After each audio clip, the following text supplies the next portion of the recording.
Well, good afternoon, everyone. I'm gonna better position my camera. Here we go. Good afternoon.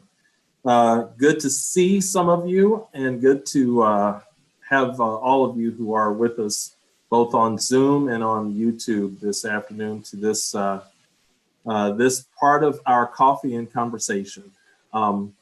We have it's been a while actually since we've had one. Somewhere in there, I had an opportunity to take about a week off of vacation to try to get a little bit of relaxation in, and wanted to, as you remember, those of you who joined us last time, I mentioned that I wanted to, on this version, if you will, of Coffee and Conversation, wanted to invite Dr. McNeely Cobham to join me in talking about from the work of our Office of Diversity, Equity, and Inclusion. Dr. MC has been a part of the DRCC family here, oh gosh, a year and a half now, Dr. MC?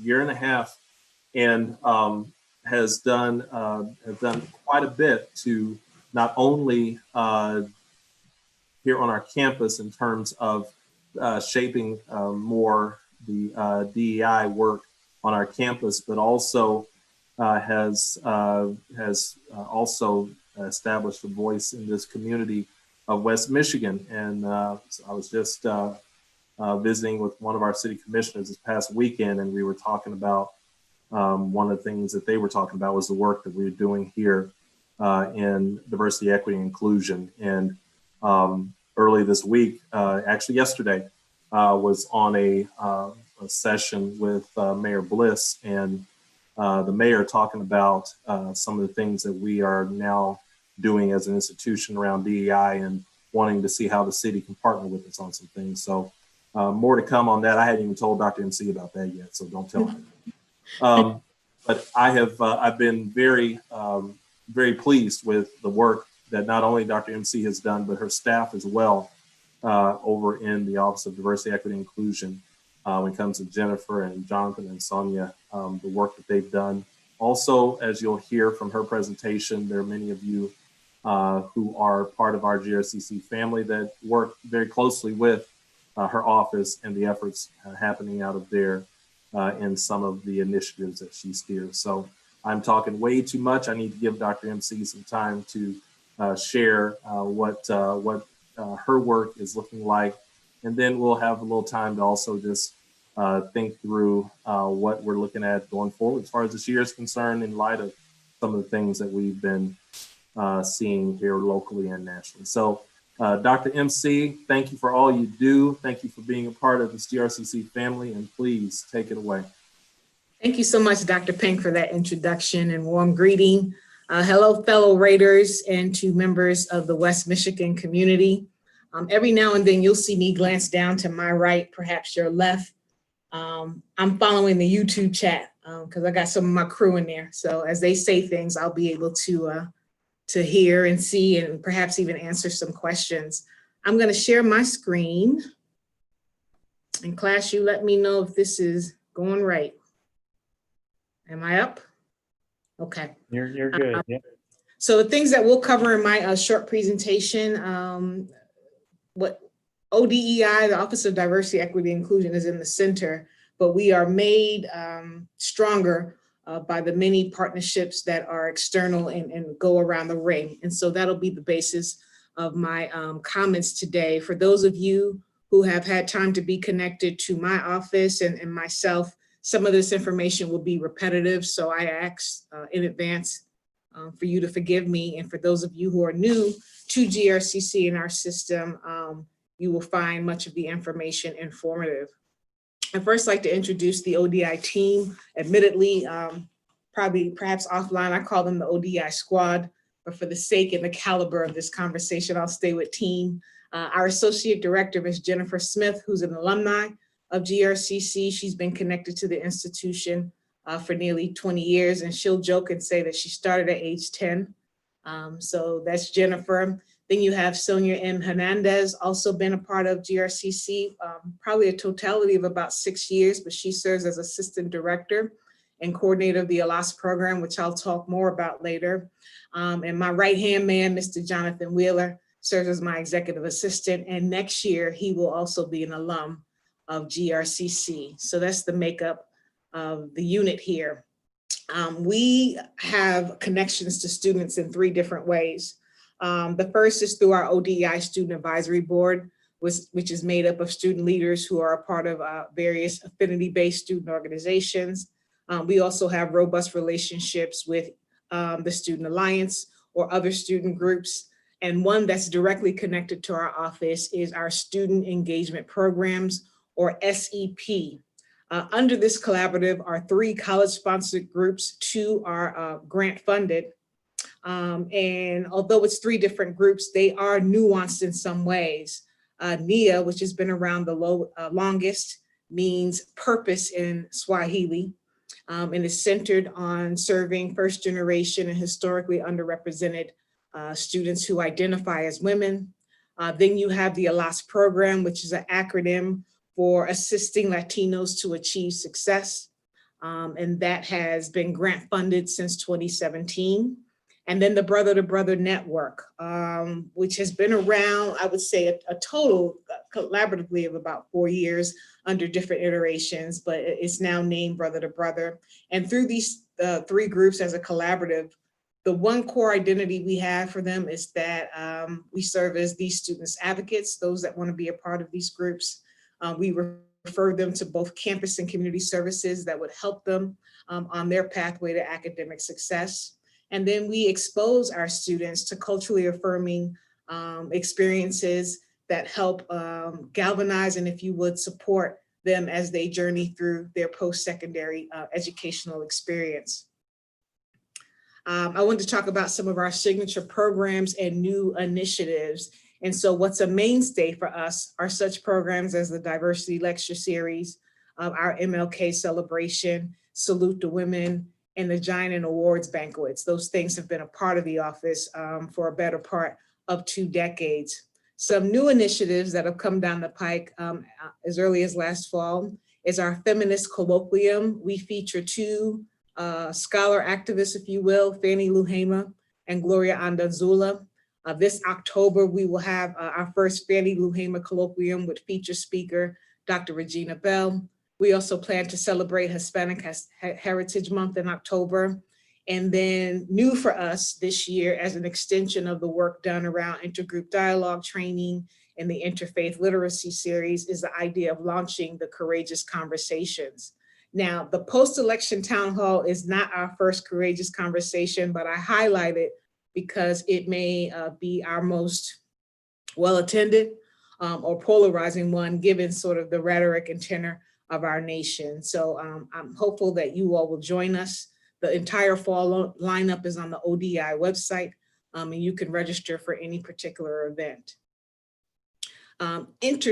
Interdependent on our programming is what we do around training and development. And we have a 3-tier curriculum. The first is the Institute for Healing Racism, which is done in partnership with the Grand Rapids Chamber. It's noteworthy to mention that the namesake of the Woodrick Center for Equity and Inclusion, Bob Woodrick, was actually the founder of the Institute for Healing Racism.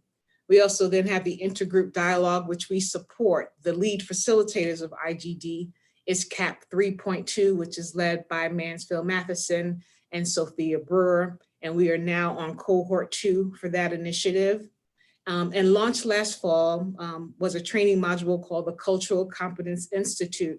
I want to clear up some misperceptions about CCI. It is framed as an advanced level of training that has a prerequisite. Those prerequisites are either one of the trainings I mentioned, Institute for Healing Racism or Intergroup Dialogue, or anyone who wants to participate in CCI can certainly make the case for how they have an advanced level of comprehension on how to apply equity-centered principles into their organizational practice. That is to say, I'm never going to tell someone they can attend, but oftentimes when we do these kind of trainings, people who have a more advanced understanding feel left out or drained or don't want to attend because there's never a sort of higher level for them to go. And so in developing CCI, we wanted to speak to those folks who have experience in these various areas and are looking for something a little bit more heightened or robust in terms of their training and development. So I'm not leaving anybody out, but I am making the case that CCI is a bit more advanced, and we could talk more about that. I wanted to highlight some of our campus and community partnerships. And so in those quadrants on the screen for you, we are in partnership with the Office of Student Life and Student Alliance, my friends in the Student Success and Retention Division. I have an opportunity to be a part of several different committees on campus, which allow equity-centered principles and practices to be a part of the discussions through either the policy committee, the ethics committee. I was recently elected to a 2-year term for the strategic leadership team. And of course, I serve on the cabinet as a direct report to Dr. Pink. We have great partnerships with the Center for Teaching Excellence, AGC. I'm a non-voting member of that governing body, and with the Faculty Association. And in terms of community partnerships, Urban League, Hispanic Center of Western Michigan, the Grand Rapids Chamber, which I talked about earlier, the NAACP, ELNC, Grand Rapids Public Schools, just to name a few. I couldn't list them all. I want to highlight 2 in talking about those partnerships. Specifically with CTE, through conversations about how do we go about putting into action our conversations around equity and inclusion and also social justice. I know what's being worked on, not fully vetted yet, but soon to launch, is this idea of impact grants. And that's an opportunity for faculty members to apply for an impact grant in which they would develop models, systems, or best practices, if you would, to shift the culture in classrooms and departments around teaching and embedding equity. Also under CTE, they're developing a real college professional development curriculum.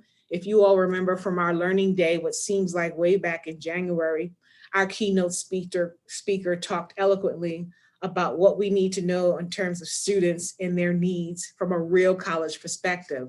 So using data from the Real College Study, as well as key points that were left of us from that keynote, the goal is to better understand our students, their needs, and how we go about responding. So that professional development curriculum will focus in on that. Pending approval from AGC, they're also looking at building a new cultural competence learning outcome, and then how they would go about aligning, if you will, general education courses and curriculum review revisions around that new cultural competence learning outcome. And I was really excited to hear about that. Again, it's pending approval, but I have all reason to believe that given the early conversations around that, that we'll move towards that goal. Just to highlight the community partnerships, both with the Urban League and the Hispanic Center of Western Michigan, our office supports youth conferences. The African American Male Achievement Conference dedicated towards high school age students, conveys students throughout Kent County annually to help prepare them for the college experience or career exploration through workshops, mentorships opportunity, and again, affirming their identity. A very similar model happens under what's now being called the Latinx Youth Conference. For many years, it was connected to the college, first as the Latino Youth Congress, and then the Latino Youth Conference. So there is iterations in the name changes, but the mission stays the same.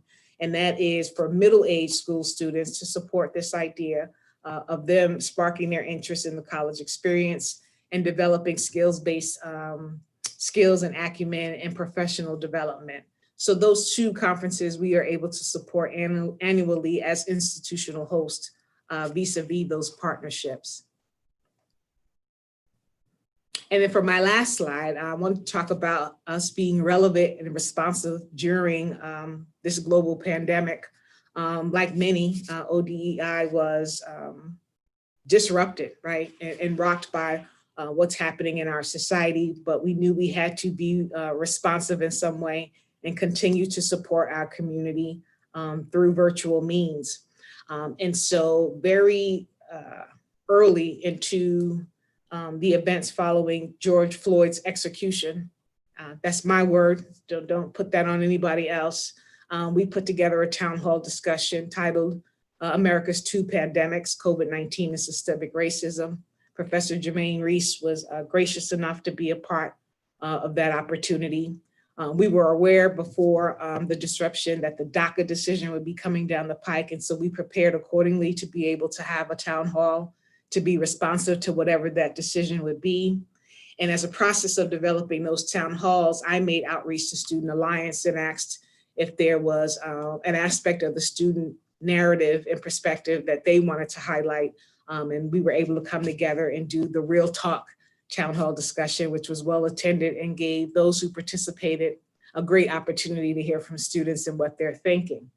Following those initiatives in partnership with the Center for Teaching and Excellence, we came together for a 4-part book discussion on the volume called Diversity Regimes: Why Talk is Not Enough to Fix Racial Inequality at Universities. So we are now in week 3 of that volume.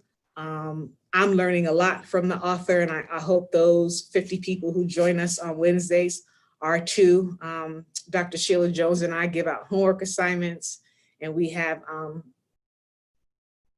some, I would call it important conversations within that group setting, all virtual, if you will. And so I'm glad that we are able to do that as an institution and perhaps make some real cultural shifts in the ways that we operate here at GRCC and having this book club. I wanted to highlight that Student Alliance is still running their Project PACT, which is the acronym for positivity, assertiveness, consistency, and timing.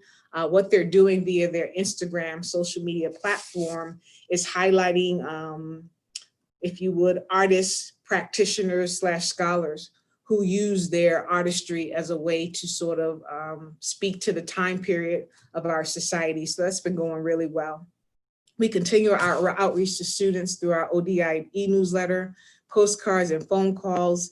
And not too long ago, 2 of my staff members were able to join the Faculty Summer Institute and talk about some of the things that perhaps await faculty members as the fall semester starts with a presentation called The Urgency of Now. And so at a time period when it would have been easy to sort of tuck away, if you would, or not be engaged, myself and my unit have actually been out front and engaged in connecting in the best way that we could. So those are my prepared marks about the office and what we've been doing. And I welcome my opportunity to be engaged in conversation about other things. Dr. MC, thank you for that. I was having to find my mute button. Thank you for that and with that overview of our ODEI and the work that has happened there. If you, and while I'm having a little dialogue with Dr. MC, if you have any questions that you have for myself or Dr. MC in this regard, please submit them via YouTube or Zoom. Either of those formats should allow for questions, and we'll get to those questions as much as we can before we're done today. So Dr. MC, I'm curious, having been through, and by the way, one of the nice things about the work that is done as part of ODEI is that ODEI has such a focus in terms of both of all faculty, staff, and students. So sometimes a mistake is made in thinking that an Office of Equity, Diversity, and Inclusion at an institution only has this lens of the needs of students. And obviously that's paramount to us. But as Dr. MC mentioned, some of the professional development opportunities coming out of ODEI truly have a faculty staff focus so that they can in turn have that student focus. It kind of works its way around. Dr. MC, anything else would you say about just the notion of how you and your office are supportive and what that focus looks like when it comes to much of what you've talked about from a faculty and staff perspective, and how that whole dynamic in your vision looks for you? Sure. So the training element is there, but they probably will put this on my tombstone. What I've been saying at important tables around campus is that training alone is not enough. So most recently, we launched on our training and development website what we are calling a resource tool, an opportunity for faculty and staff and students in this case. But when I think about the information that's posted there now, for faculty and staff to do their own homework, figuratively speaking, right? The ability to research the information that you're looking for, to use some of the exercises that have been uploaded, and to really sort of map out where you want to go in your process. That's going to be key and important, because there's not enough training that myself or the members of my team could offer to get us where we need to be. So it's really important that people are diligent about focusing in on where there may be a deficit in their knowledge, and then looking to do the information and do the research as well. Where you need help, I don't think there's anybody can say that they didn't send me an email and ask a question and I was able to point them in the right direction, or give a referral, or speak about a different initiative. I welcome the opportunity to do that. We have done that before, but we're not able to get around and individually train a person or a particular department. We really need people to meet us halfway. Very, very true. We've been throughout the summer have been looking at and dealing with and working with so much in terms of, as Dr. MC's previous session several weeks ago talked about the two pandemics. We've been doing quite a bit in terms of what that looks and sounds like, and trying to make sure we're getting a finger on what it is presently and coming up this fall. Dr. MC, I'd be curious to hear your thoughts. Now that we are getting into a fall semester where just a month and a half, 2 months ago, we were initially dealing with the murder of George Floyd. Now, still, as we are seeing, still as recent as last night and this weekend, still seeing different levels of protest and still riots going on across the country in response to not just to George Floyd, but in response to some of the things going on in terms of typically in what we're seeing around what I call bad policing, and there's a definite difference in good policing versus bad. Talk to us about your thoughts of where we are in terms of students, and some of the feelings that you and your staff are getting from students as we prepare to go into a fall semester. I'd love to hear your insights on coming into this fall in light of what we are presently dealing with. Sure. So I think it's important to note that the only thing that sideswiped us as a nation or globally was COVID-19, right? Nobody really expected this to happen and to be disruptive as it has been. So yes, people were taken aback by that. But as a society, we're not sideswiped by racism and misogyny and homophobia. Regrettably, this has been going on a long time. And I'm almost cynical when these sort of polarizing issues come up and people seem shocked or want to look to go into reconciliation and healing, you can't heal a wound without treating it. And there's been far too many times when we have not been willing as a society, and perhaps on a localized level, right? Michigan or West Michigan or Grand Rapids, to heal the injury or to heal the wound that has been committed before moving to rhetoric and practices around reconciliation and healing. So my thought process around fall semester and the students who are coming back to us is that we need to create spaces in which the wound can be treated. If your classroom space and you feel comfortable as a faculty member, giving students the platform to talk about, it's been a tough 4 months, it's been a tough 5 months. Not only has my family contended with the disruption around the virus, but in tandem, I have to watch people who look like me feel hopeless, feel angry, feel like they're not being heard still. Because before George Floyd, when I was a college student, it was Rodney King. So the idea that 30 years later, you deal with these polarizing issues around race or other isms, and you feel like the needle hasn't been moving does create frustration. So my recommendation is to give our students space and opportunity to be able to talk about that with an empathetic ear, with compassion, and understand that you can't move to say, okay, well, that's enough, or let's get over this and go to healing, because that wound has never been treated. From an administrative standpoint, I would say the same thing. Like we've put in great effort into making sure that students can enroll and they know what to do and that they've received paramount advising to have the right classes. There has to be an opportunity to take, for lack of a better term, the temperature or take the climate about how that student is feeling holistically, and creating opportunities for that. Okay, I'm registered for class, my financial aid is going well, but how are you doing? Because you can't sit in the classroom space and have all these things going on in your mind and not have that check-in. So both administrators, staff, right, our custodial staff, the people who work in the cafeteria, our faculty, we have to be on one accord about checking in with our students and seeing how they're feeling and doing, because this has been a lot. It's been a lot.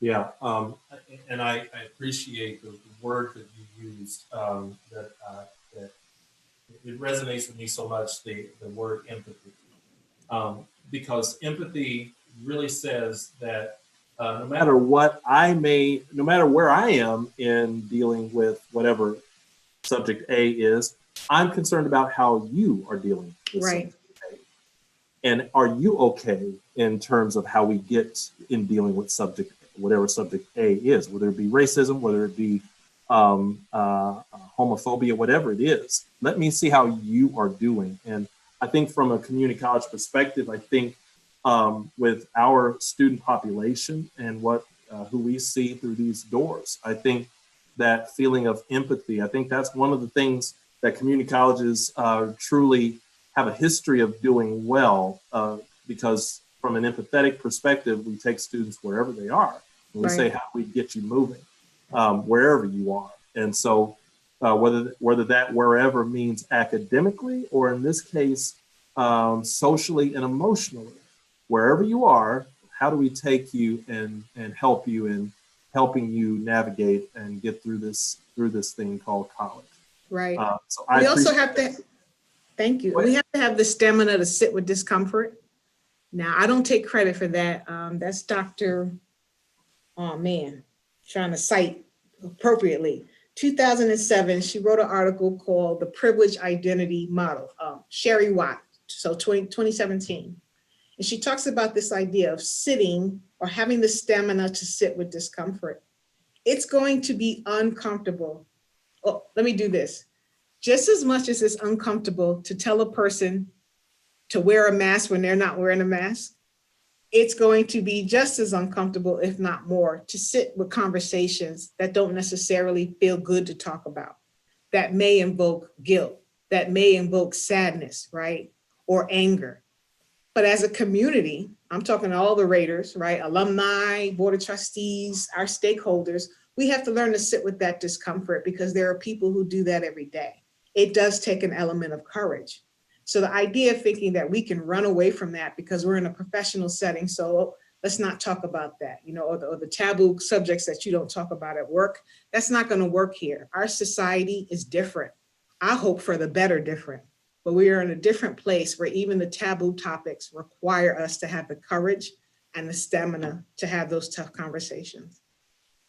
Yeah, it's so interesting you say that, Dr. MC. I have a friend of mine that I was just talking to this weekend that is having one of those really tough conversations with some folks in the community. And this friend of mine said, I'm going to have it, but I'm going to have to leave it a little bit uncomfortable for a little while.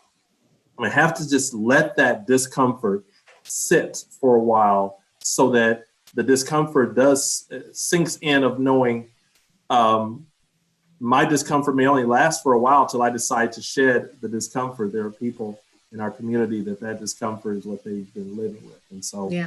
And don't have that choice necessarily of just shedding. And so right. that is such an interesting point. We did have a question that came through, Dr. MC, and is asking, as far as I know you talked yes, lighten up here on YouTube. Yeah, there you go. I'm not seeing the YouTube questions. I did see one came through that asked about the book discussions, and knowing you're in one now, is there a plan for after this book is over, another book discussion? Do you have any plan yet for that? We do, and part of the registration process is we ask people to recommend books and got some great recommendations. So I will convene with Dr. Jones and we'll look to see what that next book will be and certainly launch again. Give us maybe a month coming out of this one. I had to use my faculty skills and I forgot what it's like to prepare. Ooh, praise you, faculty. Yeah. You got to read first and get stuff together. So give us a month and we'll be ready for the next book. Fair enough. We'll give you a month. I don't know, maybe 2.5 weeks. Right. Thank you, Teresa. Thank you, Professor Olushua. I got YouTube on the phone, so I'm watching. Gotcha. Thank you, Professor Maddox. Are there any questions that you're seeing on there? I'm not seeing any on mine. Are you seeing any on there? No more questions here, but if I can make the point about our faculty and staff of color who are part of the Rader family.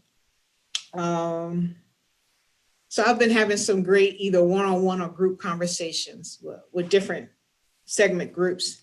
And what comes up that I think is worth noting here as a part of this conversation is that they too are exhausted, probably on par with our students. When I think about the execution of George Floyd, many of us didn't have the time to mourn or be in shock because we went right into action mode to be supportive of our community, whether that was the students or other people or our local Grand Rapids community and the things that were going on there.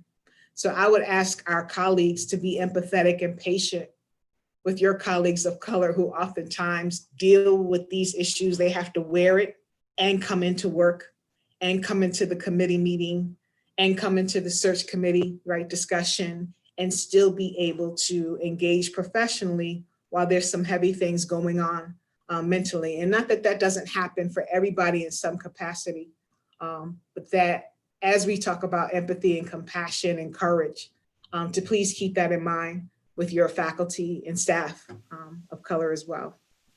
That's a great point. I will also mention, so we talk about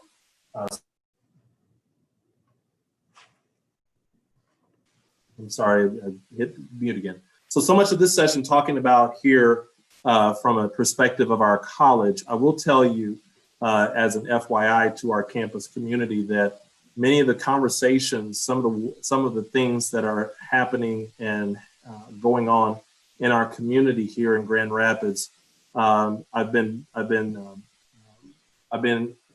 blessed to be in many of those conversations and asked to come and have some of those conversations with several of our and many of our city leaders and individuals who are, as you said, Dr. MC, with this happening, some of this happening so fast, not really having the chance to kind of sit and say, okay, what in the world? We had to go right into mode of, wait a minute, what do we do? I can tell you back a month and a half, 2 months ago, when the news of George Floyd hit. And if you remember, going into that following weekend is when we had the riot here in Grand Rapids. And coming that's out of that day, I will tell you that it's been nonstop in terms of what we've been doing here in the city with not just the city of Grand Rapids leaders, but also many of our community leaders in this community of different ethnic backgrounds. It's been really, really refreshing to see how many are sitting in on some of these meetings and saying, what do we do about this? How do we better our city when it comes to this topic of equity and inclusion? It's been refreshing. However, at the same time, one of my messages that I say to those groups is this is really good to have this desire and to have the conversations that I'm blessed to be a part of in this community.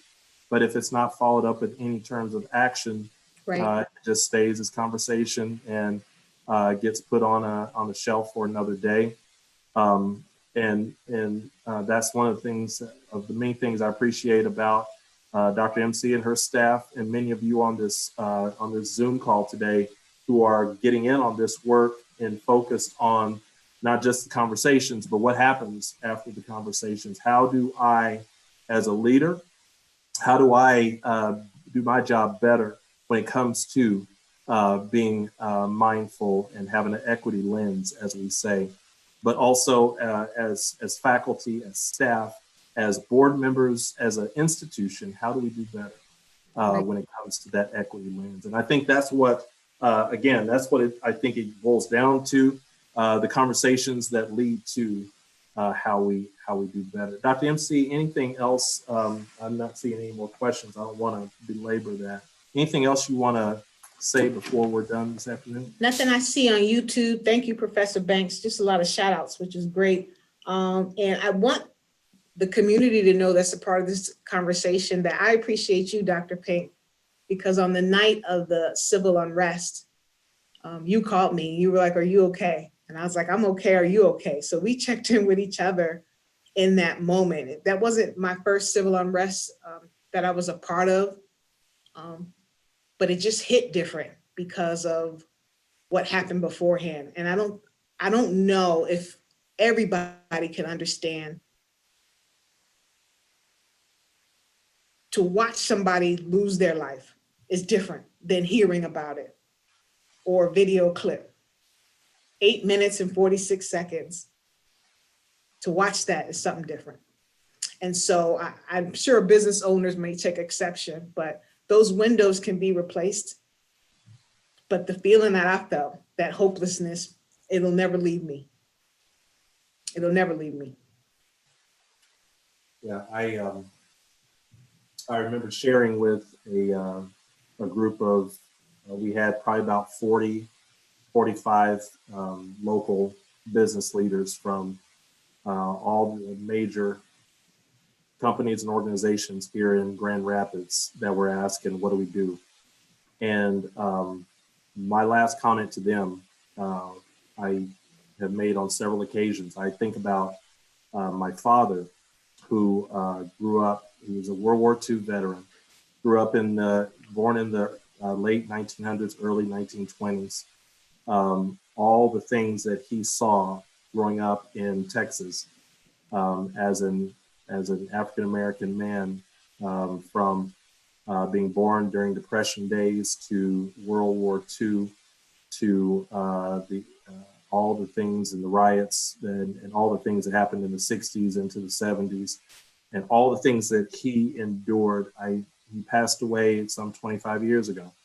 But I often think about him when we've been in this, where we've been these last several weeks. Because I think about if he were to come in that door right now, somehow or another, if he were able to come back to this world and come in that door, after giving him a big hug and everything, I think he would look at all this and look at me and say, I can't believe that you guys are still dealing with that. Right. The very thing that he saw and grew up in, lived in and had to deal with on a daily basis, that he used to tell me that it would be better. By the time you get there, son, you'll be better. We're going to get to a place on this. And I think he would look at me and say, I can't believe that you're still dealing with that today. And so I am telling you, I am determined that while I still have breath in my body and some kind of a voice in this community, we'll do all we can for this institution and the students and faculty and staff who are here, no matter what they look like or what they do. But we'll also keep digging at this, because we've got to do better. We've got to do better. Dr. MC, thank you so much. Thank you for your help. Thank you for all that you do for this institution.